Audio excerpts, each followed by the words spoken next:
Hello বন্ধুরা, তোমাদেরকে একদিন বলেছিলাম তেল কাতলা বা তেল রুই ওই তেল কইয়ের মতন করে দেখাবো। তো আজকে চলে আসলাম। মাছ ছিল 4 পিস মতন। তো আমাদের তো অতটা লাগে না, আমরা একবেলাই মাছ খাই।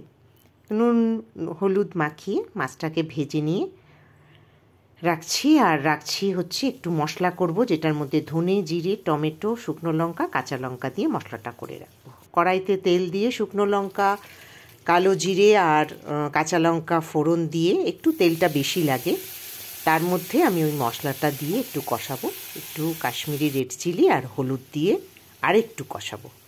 তারপরে কষানোর পরে যখন তেল ছেড়ে আসবে তখন আমি ভাজা মাছটা দিয়ে একটু নাড়াচাড়া করে তারপরে আমি একটু পরিমাণ মতন জল দিয়েছি। জল দিয়ে একটু চাপা ঢাকা দিয়ে রেখেছি।